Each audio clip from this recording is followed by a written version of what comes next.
Hello,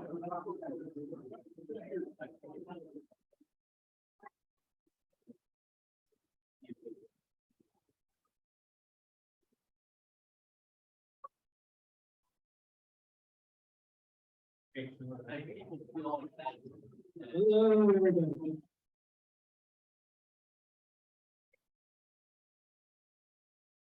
All right. Well, good afternoon. It's a little gray out tonight or today, but welcome to our new 2023 lecture series. We are very pleased that you all came out today to see us. We're planning a really outstanding lecture program for this year, so I want you to keep coming. But I also want to welcome a new member of our lecture team. David Sweet and I are very pleased that Ann Walters is joining our committee to help organize these upcoming lectures. So we're very happy to have you. Thank you. If you have any suggestions for future speakers, please let us know, and we will work to get them in on the program. As you know, we have both Friday lectures and we've got a continuing Sunday evening fireside chat series that we're working on. But today I'm pleased to welcome our lecturer, our Chief of Police, Karl Walldorf. He's here with our City Manager, Jason Wisha, who a lot of you probably know as well. And we asked the Chief to give us an update at the beginning of the year on the important community safety issues that he's seeing out there. But before I introduce the Chief, I want to tell you about our public safety team. I am been very impressed over the years of the officers that we have. They do an amazing job for our community. The officers clearly have deep knowledge of our Illinois traffic regulations, which you may have encountered, as well as the state criminal code. But they also train continuously on evolving police procedures and law enforcement policies. In Lake Forest, a significant part of their job, though, is just helping the community. The officers work with our paramedics to respond to health emergencies. They are often the first responders on mental health issues, such as family abuse situations or substance abuse emergencies, or even suicide situations. I'm continually impressed with their professionalism and their care for our community. It's amazing. So Chief Walldorf joined the police department in January 1994. He joined the department as a police officer, and then he's moved up through the department ranks, serving as sergeant, commander, and deputy police chief. Our city manager promoted him to the department chief in June 2016. Chief Walldorf serves in many police-related organizations, including the executive board member of the Illinois Association of Chiefs of Police, chairman of the Lake County Major Crime Task Force. He's a team commander on the Mobile Field Force, which is the largest crowd control team in Chicago, with 130 officers representing approximately 90 different communities. He's the founder and a board member for the Lake County Police Incident Management Assistance Team. He's a board member and committee director for the Northwest Police Academy. And he's a legislative committee member for the Lake County Chiefs of Police. And as you probably know, he actually founded the Lake Forest Citizens Police Academy, which there are a number of graduates here. And I would encourage anybody, if you haven't thought about going to the police academy, that you do that. It's a 10-week, one night a week, total immersion in the police department and what they do. It's a phenomenal program. And also to think about the Police Foundation. We support the police officers through contributions, so we hope that you will, when you see an opportunity to contribute, that you will do that. So with that, Chief, welcome to our thing.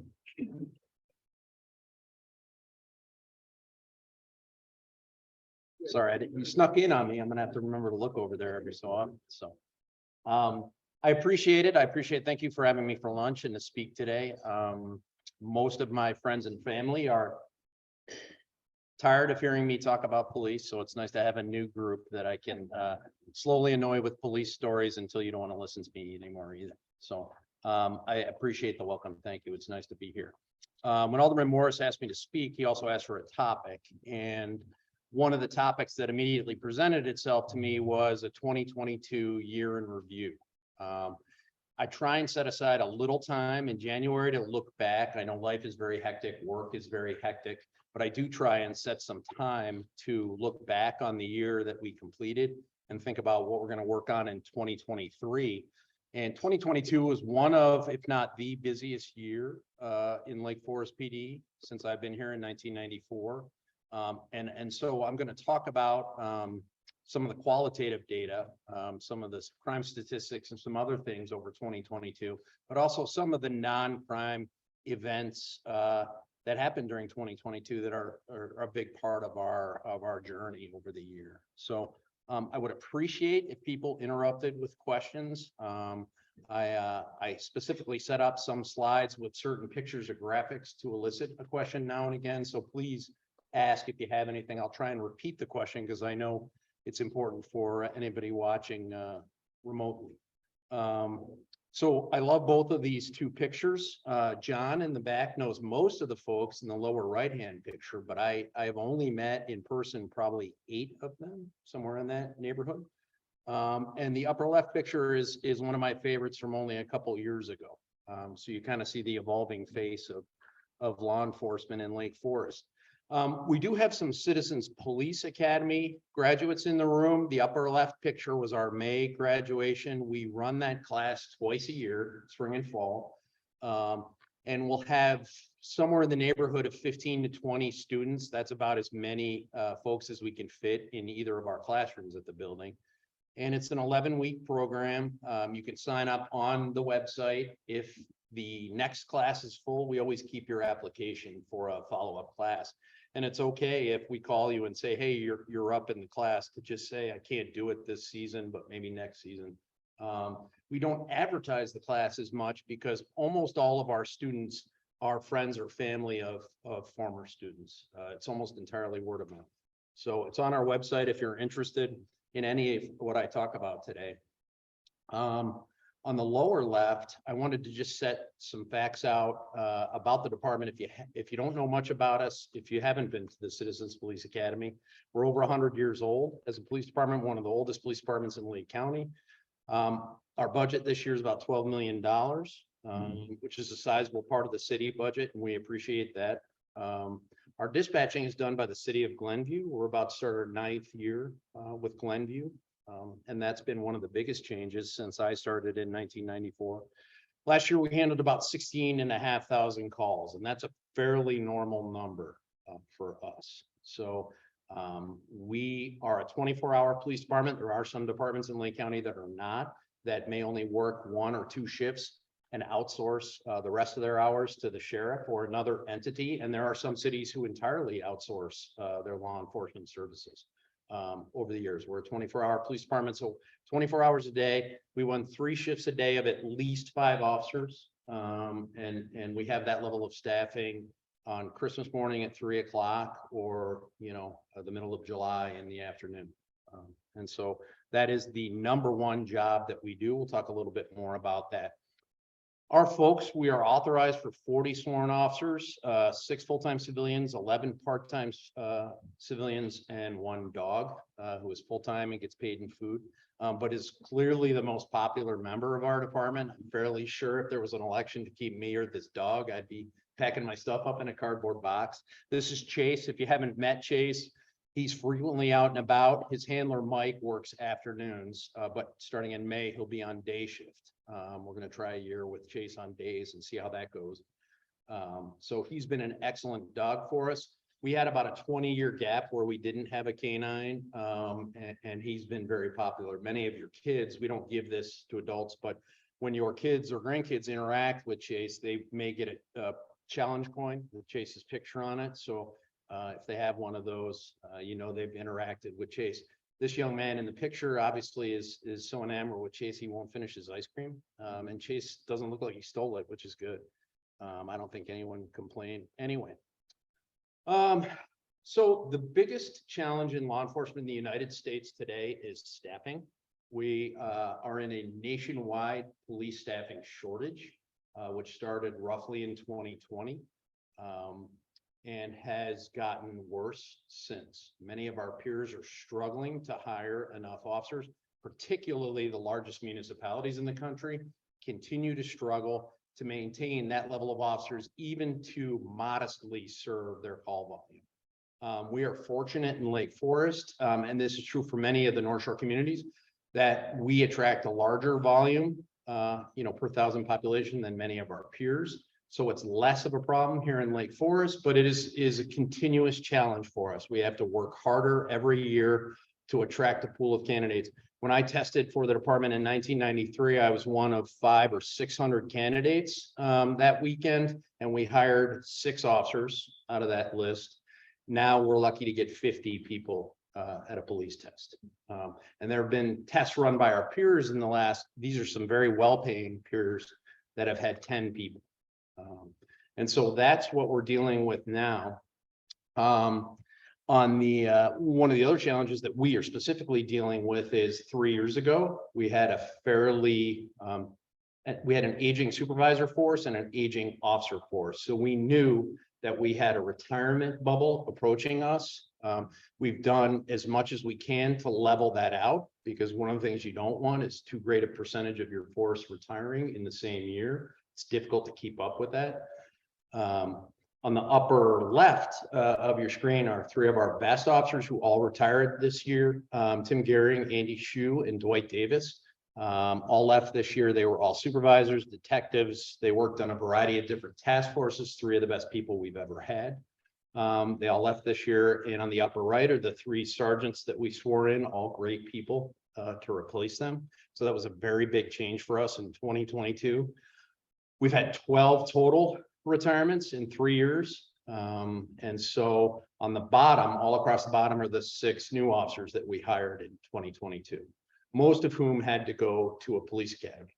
One of the challenges in this budgeting and staffing problem is that over the last 3 years, a lot of people have left law enforcement at a time that's unusual. In other words, what you see, the trend of employment in law enforcement is someone starts, and if this job isn't for them, either they leave on their own in the first few years, which is not unusual. It's not for everybody, or the department separates from them in the first few years. The big difference in the last 3 years has been we're having people leave before they earn their pension and just walk away from what would be a lifetime benefit. That's one of the big danger signs in our current staffing crisis over the last 3 years. Now, we have not had as much of a challenge with that here in Lake Forest, but the bottom line is there are a lot of people leaving law enforcement because they just don't want that lifestyle anymore. And that's really attributable to the downturn in coverage of law enforcement we've seen in the media for the last 3 years. So we have 6 new officers this year. So far, so good. Historically, we're fairly strict when we evaluate our new officers. We usually let go 1 out of 4 of our new officers. And so far, it's been 9 officers in a row before we've let anybody go. So we're doing fairly well with our hiring. It's something that we work on every day. On the right, you see some numbers on the right there. What I meant to explain there is, like all government departments, we're budgeted for a certain number of employees, and that number is 40 police officers for us. Generally speaking, even in the best of times, no police department is at their budgeted number. And the reason is when someone goes to quit or retire, you usually only have a few weeks or at most a few months notice. And it can take anywhere from 6 months to a year to get a new officer on your department trained and till they become what we call useful, till you're able to deploy that officer on their own. They can drive their own car, they can patrol on their own, they can respond to calls on their own. So there's always a lag between the number of officers you're budgeted for, the number of officers you actually have hired at that moment, and the number of useful officers. And those are officers who can go out on their own, patrol, and respond to calls. So any questions about that?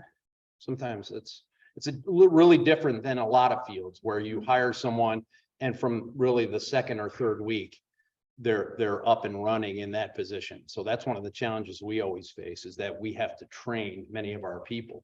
And so many departments are hiring in Illinois that we're having difficulty getting just police academy spots. The police academies are working faster than ever with larger classes than ever, but every department is hiring. And so we're struggling to get those police academy spots that we need to get people hired, trained, and on the road.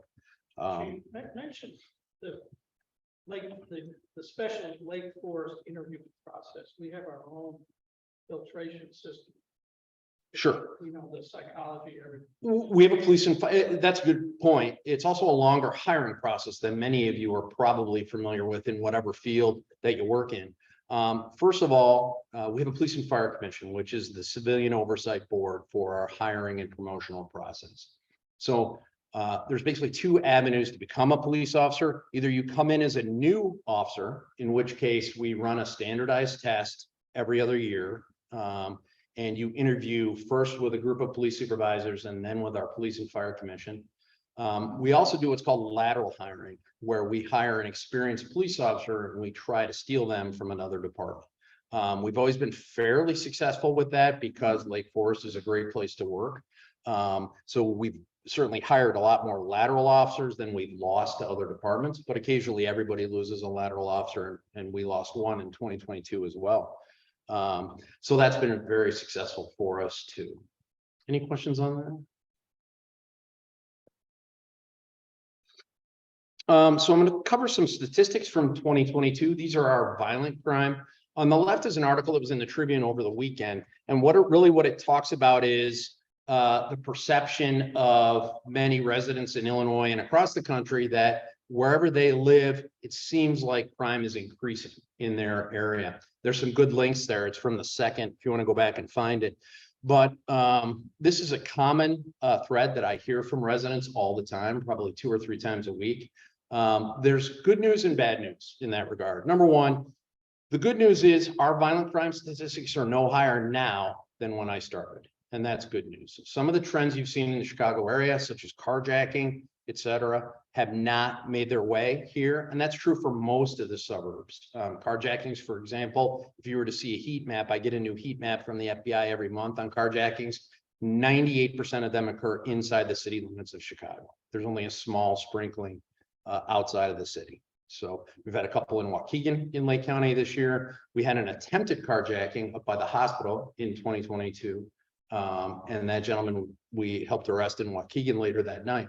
But generally, those headline violent crimes that you're seeing in the news all the time, so far, Lake Forest is still very similar to the Lake Forest that I started in 1994. I hope people are consoled by that, or maybe not. I see some long faces. One of the big changes in that, in measuring crime, I wanted to point out is that 2 years ago, the federal government instituted a new way of counting crime. It's called the NIBRS system. And in the old days, our record staff and supervisors would count crime, and there was a formal way in which you determined in which box every crime went into. Now the way it works is essentially there's an algorithm created by the federal government which runs in the background of our software, and that decides what crime statistics get reported to the state of Illinois and the federal government. It's a little spooky for us because it's often hard to tell why it's counting certain types of crimes and why it's not. We're still refining that, both our software provider and our record staff. But that is the new normal for police departments. So what you're going to see if you look at articles about crime, and generally the big media outlets cover crime once a year when the FBI pushes out their annual crime report, it may look different, both for Lake Forest and for some of their surrounding communities. I just wanted you to know that's because the way it's counted has changed over the last couple of years to this new system, which is called NIBRS. So that's the good news. Some success stories for us this year. And I think the alderman touched on it. One of the things that's really changed about our job over the last 30 years is the number of incidents in which we encounter people suffering from mental health crisis. That has become a daily event in our lives. It's far in excess of what it was when I started in the 1990s. And so law enforcement is constantly reevaluating how we deal with those types of calls. Many of them are non-criminal in nature. Some are. and there's a little overlap there. And so we're constantly talking about how do we do this? One of the ways that we've improved our response to these calls has been twofold in Lake Forest. Number one, every one of our officers go to what's called CIT training, which is it's a week-long class that is heavy on role playing, where they work through real life scenarios that happen with people undergoing mental health crisis, and they have to demonstrate their competence before they pass that class. It's called CIT training, critical intervention team training. The second is forming a formal CIT group in your police department. And the most important part of that is we gather data, with voluntary data given to us by residents, but also data we gather in responding to all these calls throughout the year. And we add that data to the individual profiles of locations, mostly people's homes, that helps our officers if they respond to a mental health crisis on that home, helps the officers, gives them some tools to dealing with that situation in a non-violent way. I'll give you an example. When I was a young officer, we had a gentleman in his late teens who would run all the time. He would leave his house and he would run downtown to Lake Forest, and he would go into the CVS and he would walk into the Coke aisle and start drinking Cokes. It was very frightening for the staff when it first started happening. The time that I encountered him, he actually was only dressed in his underwear, and he'd run almost a mile straight and ran like a deer. There's no way I could have caught him, that's for sure. And so one of the things we learned is if you just let him drink a few Cokes and then called his sister's cell phone, she would come and help him into the car and they would go home peacefully, right? You can see how that call might play out if you didn't have a formal system for recording that information and passing it on to the officers as they responded. Under our system, the dispatchers can see that information and they give it out to the officers as they go. They'll say, hey, I think this is, Mr. X. And last time we encountered him, A, B, and C worked. The officers can then at least try A, B, and C when they get to the call. And this has been very helpful for us over the years. And we'll get to the point now where we have a pretty big database on tips and techniques that we can really customize the individual resident. So that's worked very well for us. Some other things that we tried in 2022, we joined a sheriff's program. So the sheriff in 2019 started a team called COAST, which is an acronym. The only thing you need to know is what COAST does is it tries to change the paradigm of how we respond, or more importantly, how we follow up on incidents of mental health crisis. So what COAST does is it pairs a police officer with a therapist, and they follow up on mental health calls after the fact. And sometimes they can actually respond live, but just for staffing purposes, that's hard because the sheriff is running something like 15 cars every hour. But they will follow up on every mental health crisis call that the sheriff's office would encounter over the course of the year. And they can offer things like long-term counseling. They can offer support to family members. One of the problems with when you're dealing with mental health crisis that reoccurs in the same household, say weekly or even multiple times a week, is a lot of the caregivers, family members, need some help. They may need help with finding a therapist or psychologist or psychiatrist. They may need help paying for or filling prescriptions. That's a big problem in mental health crisis. We see this cycle where patients get on a drug and they're well maintained for months, maybe years, and then they stop taking the drug and we're back in that cycle again. So what COAST is designed to do is to follow up on each one of those calls the next day, 2 days later, and provide some resources to the people who live there to help arrest some of these, especially the repeat mental health crises that different laws, jurisdictions go on. So the sheriff has had this running since 2019. In 2022, we joined this team. And the way this works is the sheriff deputy works full-time with their therapist. The Lake County Health Department provides a second therapist, and then us and 5 other police departments provide an officer every week of the year. So we provide an officer, his name is Sam Sanini. He's down on the lower right with one of the therapists.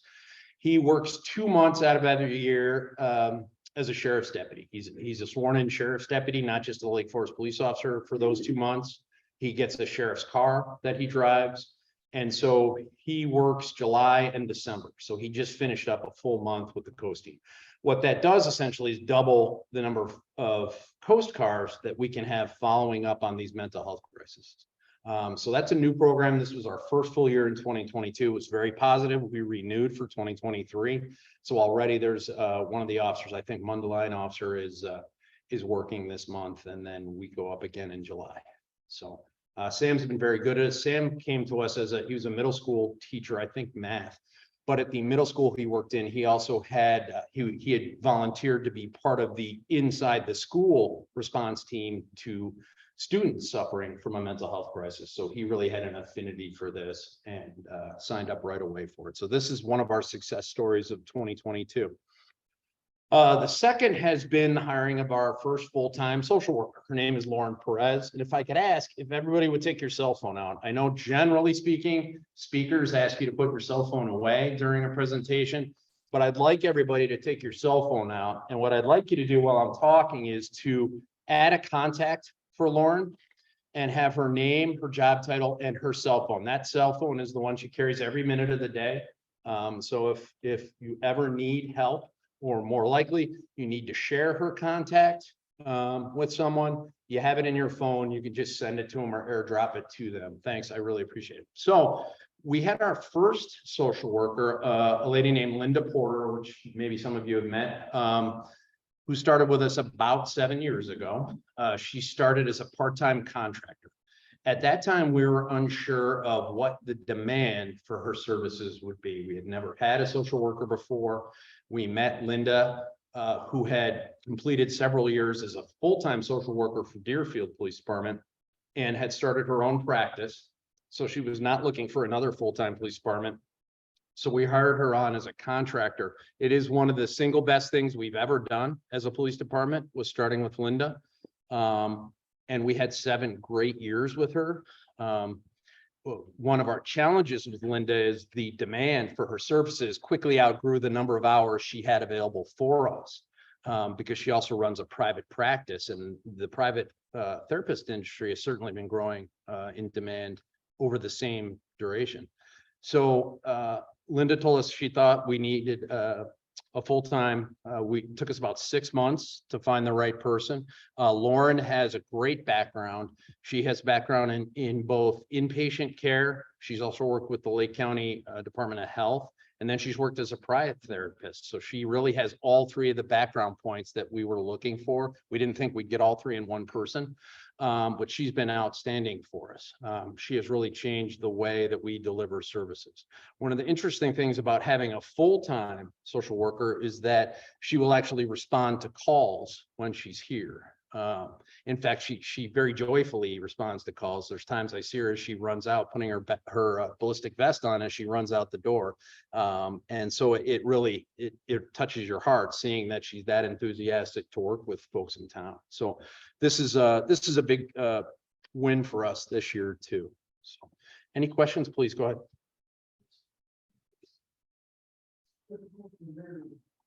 I'm sorry, did it?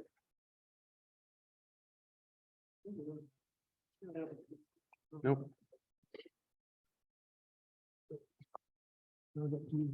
Worry about the folks at home. It's hard to watch from home. No sound.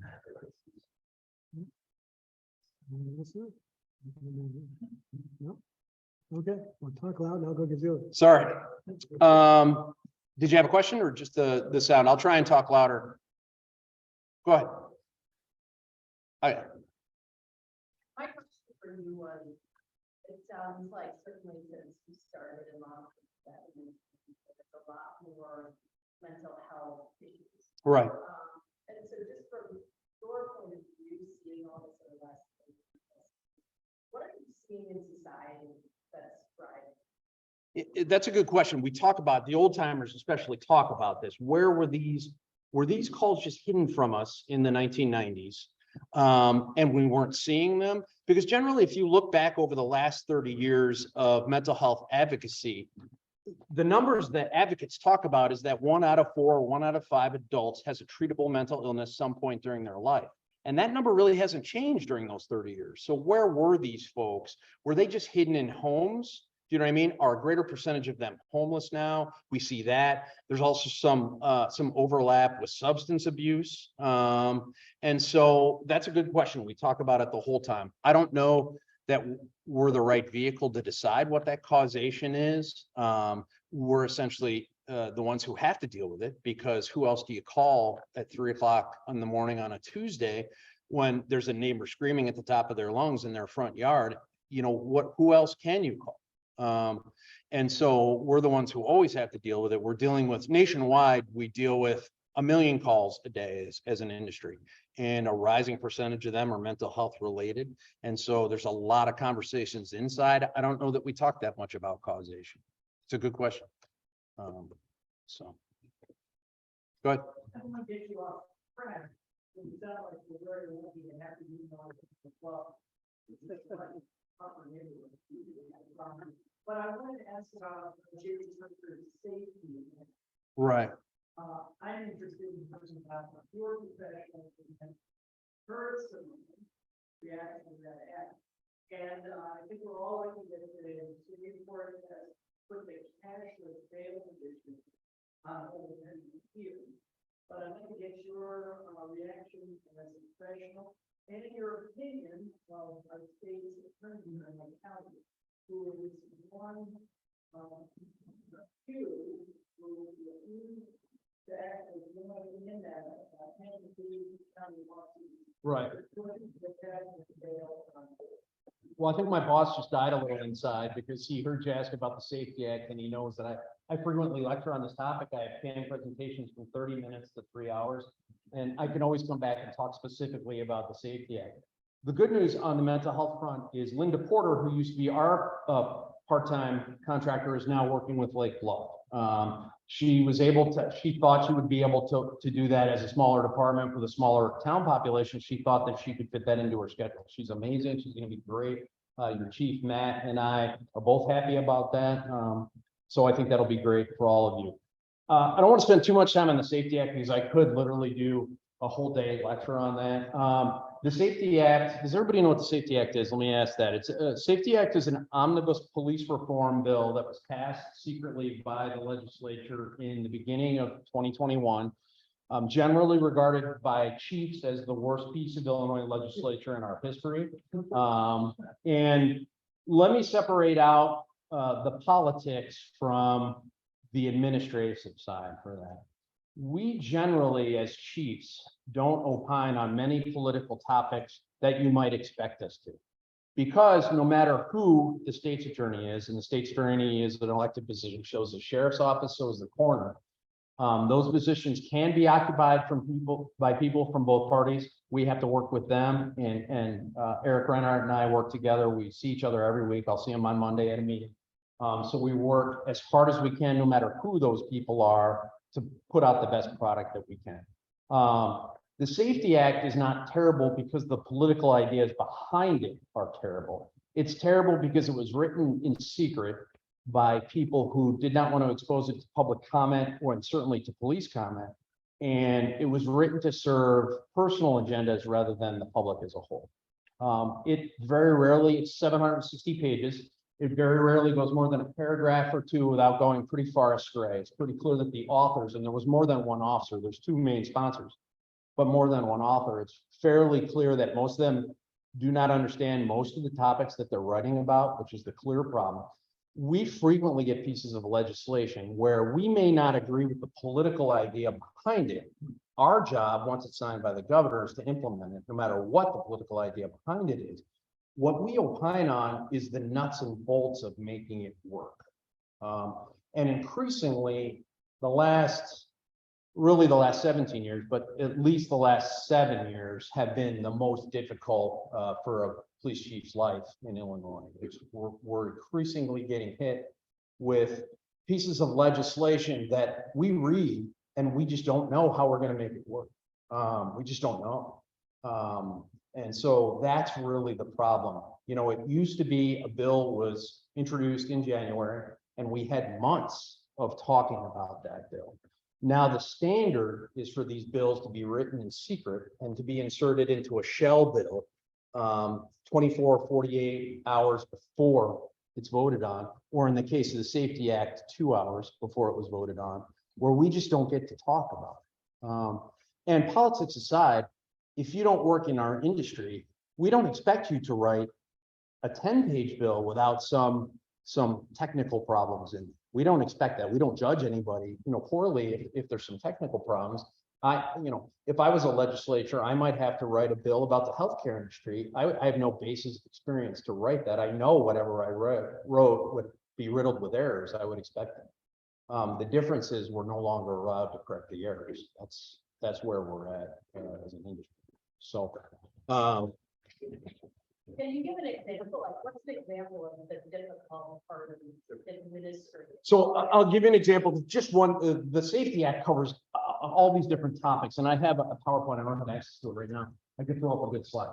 Let's take just one small part of it, which was body cams. So the political idea behind body cams is, depending on who you listen to, that it's a good idea that we record interactions between police and civilians, because so many of them go wrong. That's the political idea.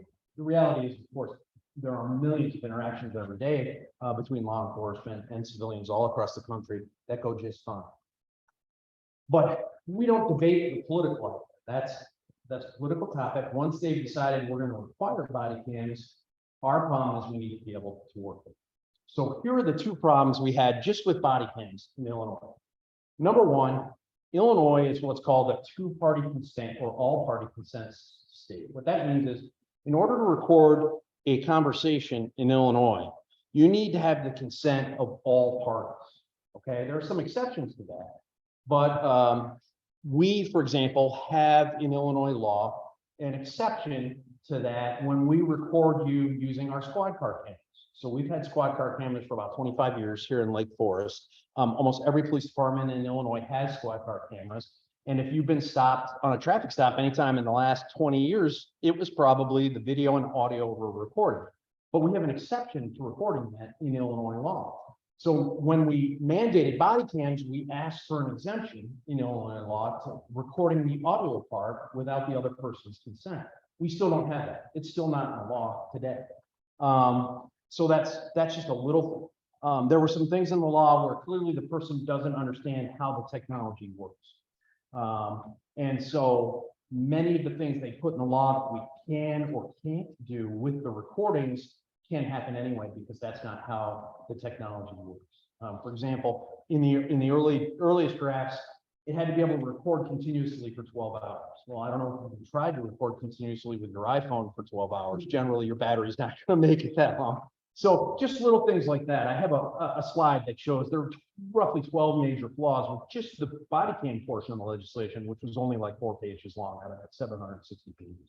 So the chiefs have fought really hard to get 3 major revisions of the Safety Act through. That's basically what we've been doing for 2 years straight. We just got the 3rd one passed through in the fall. I think we're probably done with the big. I don't think the sponsors will work with us on big changes. So now we'll probably be doing little changes for the next 20 years.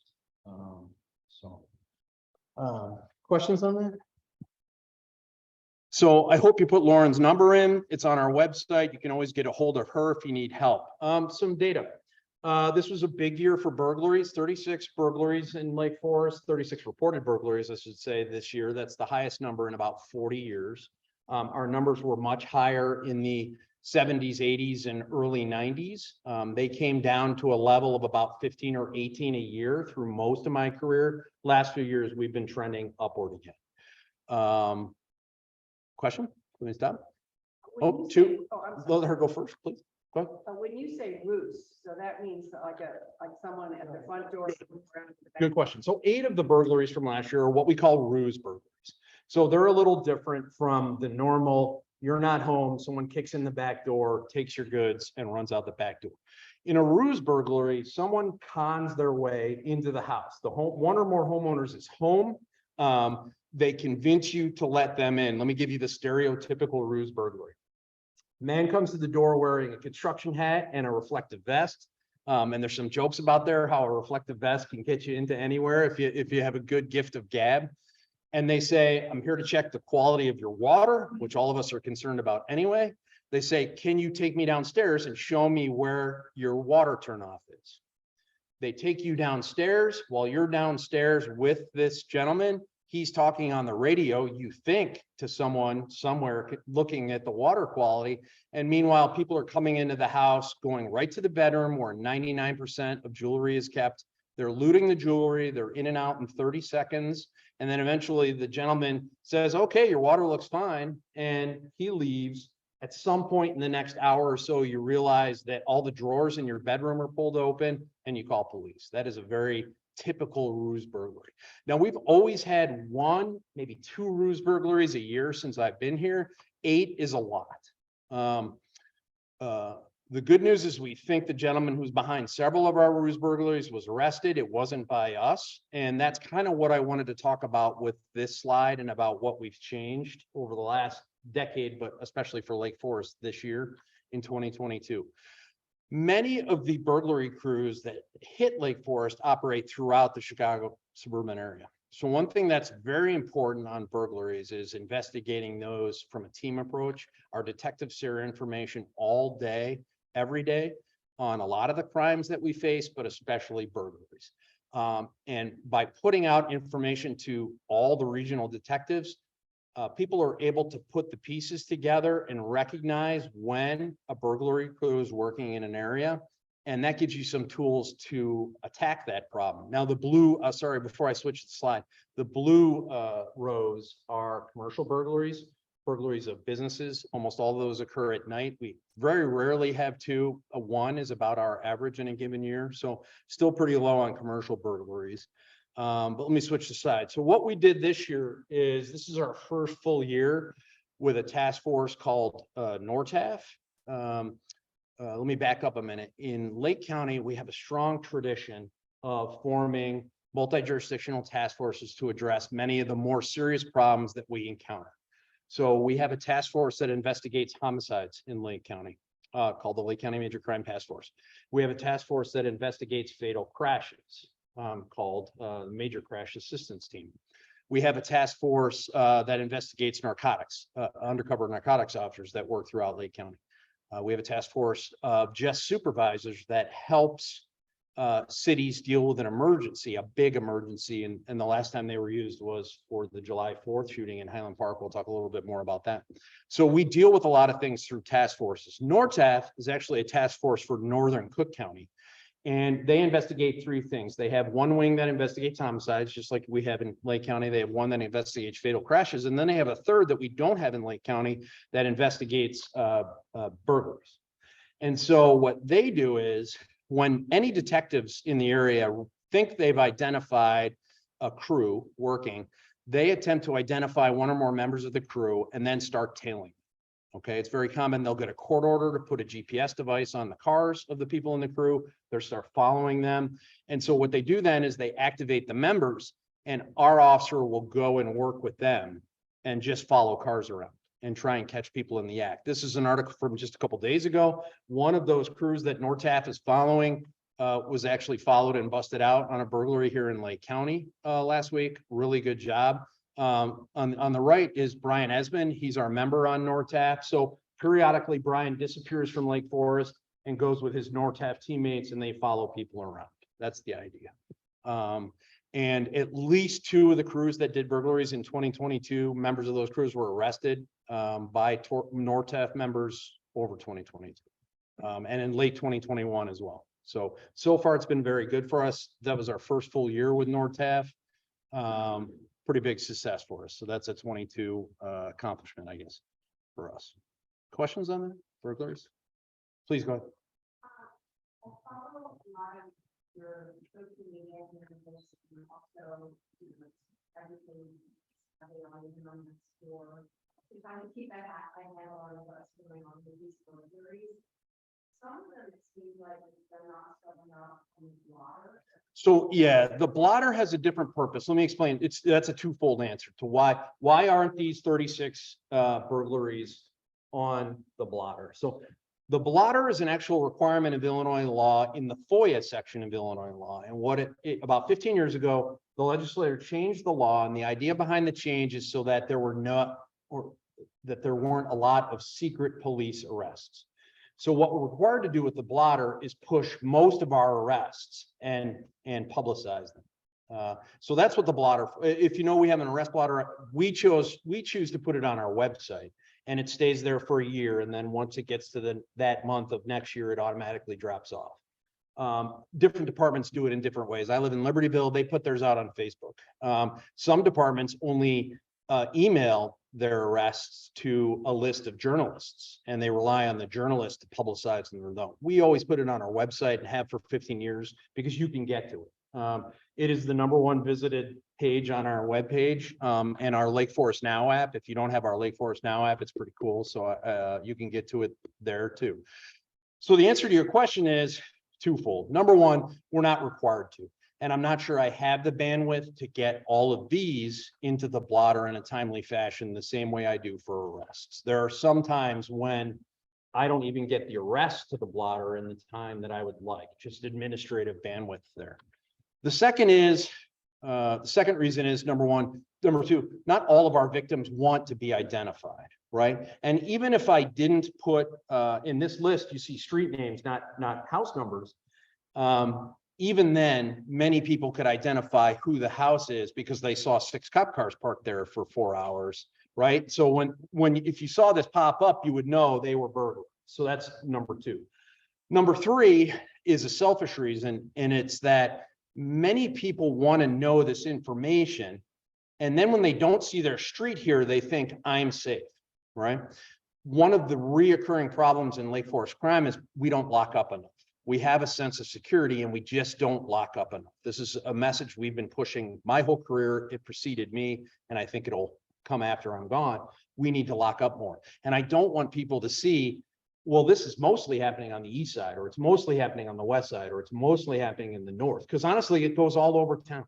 There is no street that's immune to this. And so I need you to lock up your cars all the time. I need you to lock up the garage. I need you to lock the door from the garage into the house.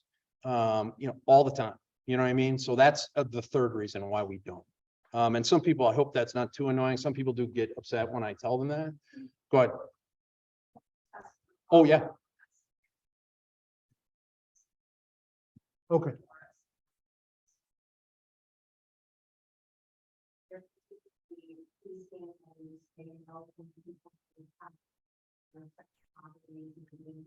Right.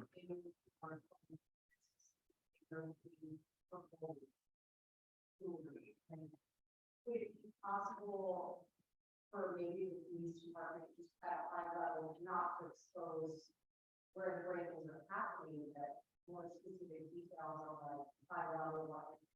Sure. We used to push that data a little more. #1, we very rarely find any evidence at all of casing. A lot of people worry about it, and we get hundreds of calls a year of people who say there's someone in front of the house, someone just took a photo of my house, someone drove by the house twice, and we'll run out there. We very rarely find any link.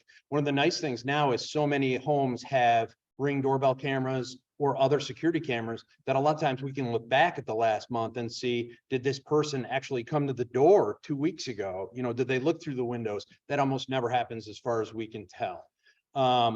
So #1. #2, by far the most taken thing in our burglaries now is jewelry. I would say 99% of the items stolen are jewelry items. If you were to list them all out on a spreadsheet, 99% would be jewelry. In the old days, when I was younger, we would have the 2 other items that we'd get all the time. People look specifically for silver. And generally, I think you'll say most residents aren't collecting silver pieces. That used to be a big thing in town. People would inherit silver and they would display it. That very rarely happens anymore. So that's gone. And guns used to be #3, because this is a big gun owning community, a lot of guns. And even I can't tell you the last time I remember seeing a gun stolen in a report I was reading.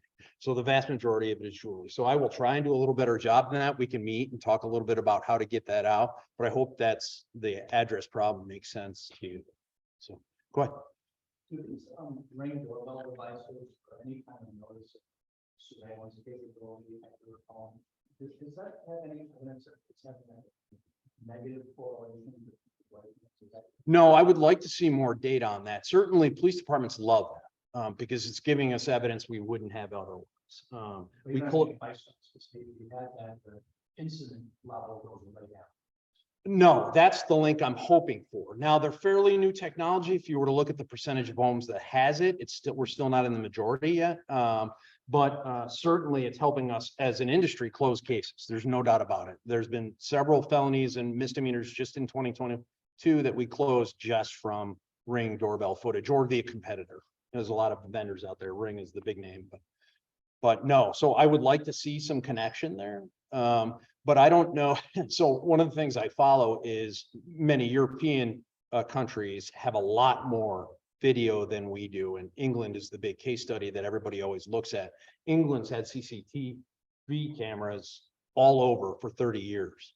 And they still debate the effect of those cameras, even though they're saturated, especially in the urban areas. So I don't know that we'll ever come to agreement on what the actual effect is, because then it weighs into the whole, once you get towards the political arena and the two parties stake out a position on that issue, I don't know if we'll ever get, a neutral, detached opinion on that. So, good question. Go ahead. Can you explain a little bit when you arrest someone, what the process is? Do they say in Lake Forest, if it's a minor infraction, if it's a felony, do they get sent for adjudication? Good question. County or how? Good question. So it's changing a little under the Safety Act. So I'm going to give you what we do today. That's going to have to change sometime in the next few months. I think, unfortunately, this legal challenge will fail ultimately, and we will implement the bond portion of the Safety Act sometime in 2023. Felonies, misdemeanor domestic batteries, and misdemeanor violation of orders of protection all stay with us overnight, and they go up for a bond hearing in the morning in front of a judge. Misdemeanors can set bond, have a set amount of bond. So if I arrest you for Class A theft, there's a set amount of bond. If you post that bond, you can go. To be honest with you, even if you can't post it, after a while, I'll probably let you go. Having overnight prisoners puts a crimp in that night's work.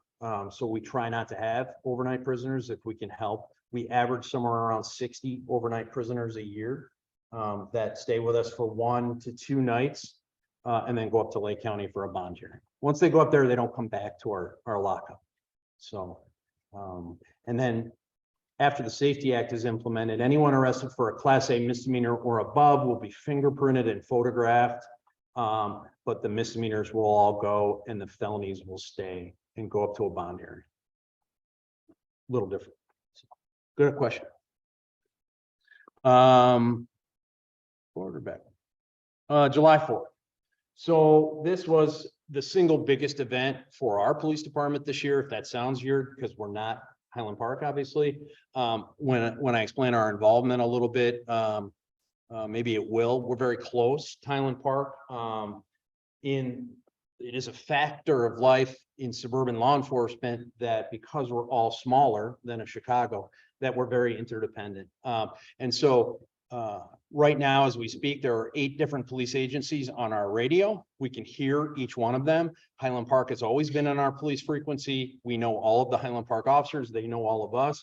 We routinely work with them on things like traffic stops. We back each other up on calls. And so we're very close. So around 10 in the morning on July 4th, when the shooting first started, 2 of our officers were there in under 2 minutes to Highland Park's downtown area. All these pictures, by the way, are our officers all from that day. But 2 of our officers were down there in under 2 minutes. The first officer there encountered a victim who had been shot in the face, and he got her to Highland Park Hospital very quickly. Over that day, we sent 21 of we had 36 officers on the roster that day. We sent 21 of our 36 officers down there, and they worked anywhere from between 4 hours and 18 hours straight down there. Aside from the officers who work different task forces, so we had 2 officers on our SWAT task force, 2 officers on the riot team, 2 officers on the homicide team. We sent a bunch of patrol officers there. One of the challenging aspects of July 4th was that the entire downtown area of Highland Park was a crime scene and had to be maintained for the entire week. So there was no way for Highland Park to do that alone. So we contributed heavily. We contributed an officer every shift for the next week. And then we contributed an officer every day for about a month, 5 weeks. And so we spent a lot of time in Highland Park that week. The officer on the left is Paul Dizovi. He was on the cover of most English-speaking newspapers the next day on July 5th. That picture that appears to capture, an officer feeling grief at the scene of a horrendous crime really resonated with a lot of people. So if you do a search for that picture, it'll turn up on thousands and thousands of locations on the internet. So that's kind of interesting. And then the lower right picture is one of our officers. Like I said, we had to help them maintain the crime scene for a full week as they worked through the investigation. The lower picture in the middle, those were our officers helping arrest the offender. So we actually had 5 officers who assisted on that traffic stop, and that one of our officers took that photo. So that was a big day for us. We're still working through the lessons learned. I'm very close with their chief. He has started presenting publicly the history of that investigation and how it unfolded. But that was a big day for us, obviously bigger for them, but a big day for our department. And no officer who worked that day, will ever forget it. So big day for us. Some stolen cars. So a little history on our stolen cars. For most of my life here, we have had 1, maybe 2 stolen cars a year. And then about 9 years ago, we shot up rapidly. We had 13 last year. That is nowhere near a record. We've had 17 or 18 stolen in a year before. What do these all have in common? Unlocked and key fobs in the car. Yeah, that's what's really changed about this crime. We had come as an industry 10 years ago, we had come very close to driving car thefts to a very low level because the technology on keys and the key interlocks on cars had elevated to the point where it was becoming very difficult to hotwire a car, which is the only way you could steal a car if the keys weren't left in it, 20 years ago. Fast forward to about 10 years ago, almost every brand, make, and model of car has key fobs now. People routinely are leaving their key fobs in the car. Despite this having gone on for about 9 years and us really putting a spotlight on it, it's an every month occurrence for us. We do recover the vast majority of the cars. When I was a young officer, one of the big things with stolen cars is they were put in containers and shipped to Eastern Europe. That's where they were sold. That has completely changed. People don't steal the car anymore to sell it or to get some value from it. They use it to commit other crimes. So it's very common that they will steal a car and then immediately go down to the city and commit a crime in it, a robbery. We've had several of our cars used at drive-by shootings, including some fatal. And there's occasionally, probably once a year, we have a resident who goes down to Chicago PD's impound to pick up their car after it's been recovered, and it has bullet casings in it. They always smell like weed, no matter who stole it, they're going to smell like weed. Sometimes there's significant damage, sometimes they're pristine. But this has been ongoing for about 9 years now. Obviously the number one link is unlocked cars with key fobs in it. Sir? Question, and to kind of fight off on the goals, it operates here nice and quick. But I'd like to ask you about burglaries. So car theft, burglaries, that sort of thing. So one of the major feelings that we all have is that it's probably not like Law people preying on like poor people or like poor people preying on like Law people, but it's North Chicago and Law people. Right. Is there any truth to this? Yeah, certainly that's true. The vast majority of the property crimes in Lake Forest are not committed by people from the North Shore. That's absolutely true. Specifically, one of the interesting parts about car thefts in particular is when this stuff started about 9 years ago, one of Jason's very close friends actually did some amazing intelligence work on this, and we could trace most of those car thefts the first 2 years to 2 specific street gangs in Chicago. He did some really remarkable work on this, Detective Muskoke. And since then, it has spawned into lookalikes. So I would say about half of our stolen cars are probably from kids out of Chicago.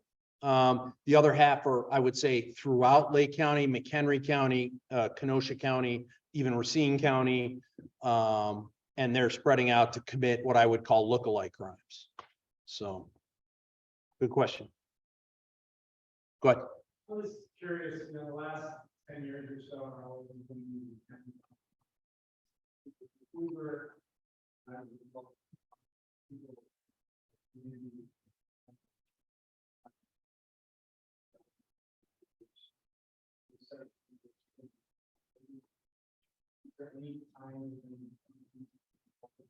Good question. The honest answer is no, or we don't know, or both. There are certainly a lot more people in Lake Forest than there ever has been in an average day. But one of the challenges we've always faced as an investigator into either any kind of crime is that on any given day, there are hundreds of service personnel working in Lake Forest. And, you know, when I was a young officer, it was plumbers, it was HVAC techs, it was landscapers. And now there are so many service people streaming into Lake Forest and out every hour of the day. There are people who walk your dogs. There are people who pick up dog poop. There are people who, you know what I mean? That list is immense. And that makes it hard for your neighbor to look at your driveway if they see a weird car and tell, is that a burglar, or is it someone just servicing their home? You know what I mean? So that is a problem. I will tell you, despite every home in Lake Forest receiving an Amazon package every other day or whatever it is, we don't see a lot of porch pirates like we used to. In the early days of Amazon, we were getting porch pirates, especially around Christmas time. We don't take a lot of complaints of that anymore. So, good question. Back to July 4th. Yeah. We had 2 officers that are square loaded. Is that because of the Northern Illinois police action system? It's a good question. So one of the reasons the response to Highland Park was so successful is we have a tremendous infrastructure in place and have for nearly 40 years of cooperation, formal and informal networks of cooperation. One of the interesting points, the chief of Highland Park they actually hired a full-time person to help them track every officer who came in to help at some point during that day and the following month or two. And they're at about 1,800 unique law enforcement officers. And so, yes, NIPUS, which is an umbrella organization that provides our SWAT team and our riot team, laid the foundation for a formal system of interconnectedness that existed long before 9/11. 9/11 was the big bellwether across the country in terms of we as an industry, police and fire, need to work together a little better and have a formal system of cooperation. We actually had that place about 15 years before 9/11. And so Highland Park is really the result of 40 years of cooperation and slowly building that infrastructure. And it worked, well. So 2022 was the first year for our full year for our drone team. We have a full set of drones. I have 6 officers who are drone officers now. You have to actually get certified on the federal level to be a drone operator, commercial drone operator. We're lucky that our officers who work on different task forces have been certified through those task forces. In the upper left is Eric Blomberg. Eric has been on our riot team for years, and he's a drone operator and an accident investigator. So he was qualified, and a couple of our other officers were qualified already as drone operators. So when we went to start our team, all we really needed was the money for the drones, and our police foundation paid for that. So all of our drone officers carry their own drone, and that's what Eric's holding. These are very good drones, fairly inexpensive. They're about $3,000. And then we have one, I guess I would call it a big deluxe drone, which is closer to $10,000 that they paid for, and they share that big drone. The video is really good. On the upper right is a thermal video from about 500 or 600 feet over a Highland Park beach. The gentleman on the right, who you can see fairly clearly, this is complete black. The gentleman on the right is a person who threatened to commit suicide by drowning.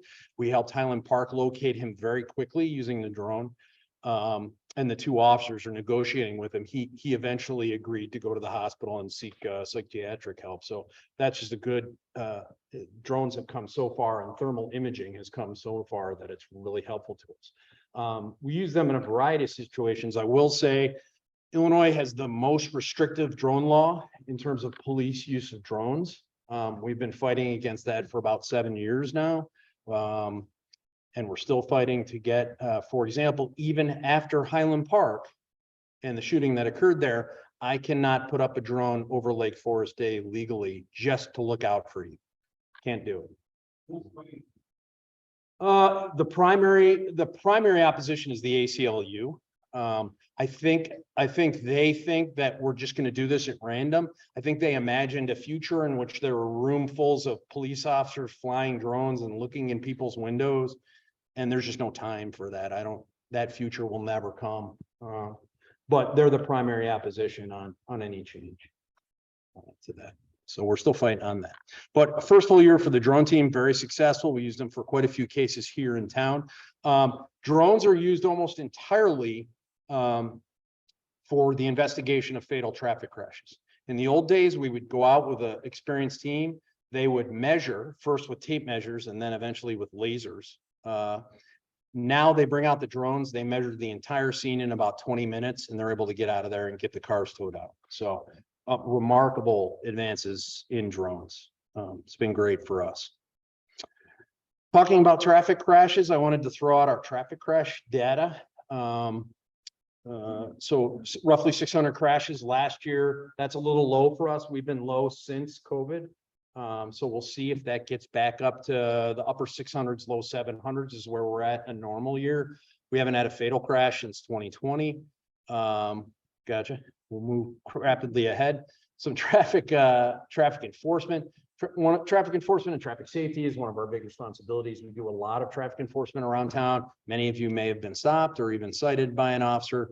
I hope you take that in stride as part of our responsibility towards greater safety. There's some numbers. We do about 3,300 traffic stops a year. And about 1/3 of those result in a citation, 2/3 in a warning. So, and then there's some Illinois data on there as well.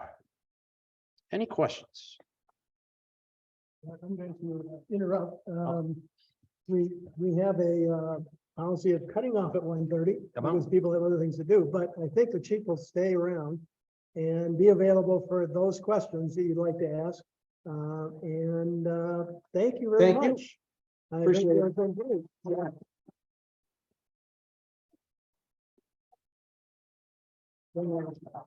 Thank you, everybody, for coming. We have a Sunday night event, January 22nd. The new president of the college will be here to chat with us about her new position. So I hope you can join us. So thank you.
No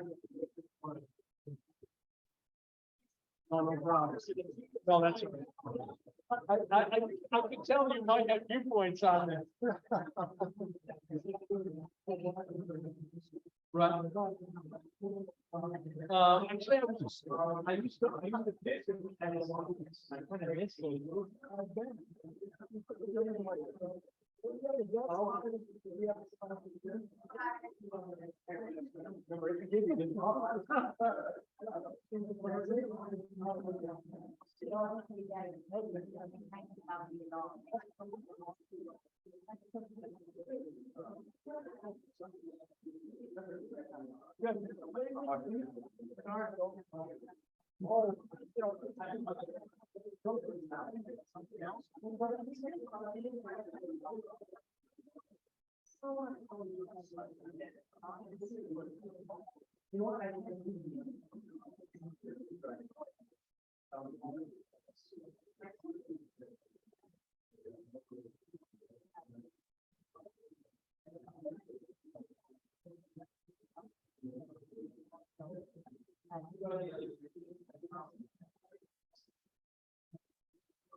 Bernard, great.